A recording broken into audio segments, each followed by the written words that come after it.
étudiant formé à l'école de Paris, CFJ, le Centre de formation des journalistes. Et ensuite, je suis venu travailler à Marseille. Mon premier emploi était au Provençal à l'époque, hein, le prédécesseur de la Provence.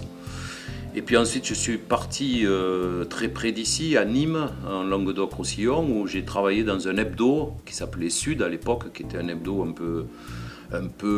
comment dire, on voulait refaire un peu le monde, hein, mais c'était une expérience formidable pendant 4 ans. Et puis après, j'ai été embauché à Libération comme correspondant basé à Marseille, donc je suis revenu à Marseille. Et j'ai été correspondant pendant 7 ans à Marseille avec un autre journaliste où on faisait toute la région plus la Corse. Donc de Nice à Perpignan plus la Corse. Et puis j'ai vécu toute la fin du deferrisme qui a été une période assez extraordinaire en termes de médias, en termes de journalisme. Libération m'a fait passer au service étranger où je suis devenu reporter pour le service étranger, notamment pour la Méditerranée et les pays du Proche-Orient, où j'ai beaucoup travaillé dans cette région-là.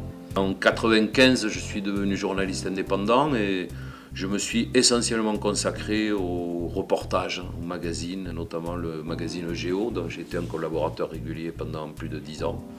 Et en parallèle, j'ai été auteur de plusieurs documentaires de télévision pour Arte, notamment dans le domaine du sport. J'ai eu une vie très riche sur le plan professionnel et j'ai parfaitement conscience de mes privilèges, avec au cœur de tout ça une vraie passion qui est restée intacte, malgré le temps et l'âge, une passion intacte pour le reportage qui est vraiment ma manière à moi de vivre le journalisme.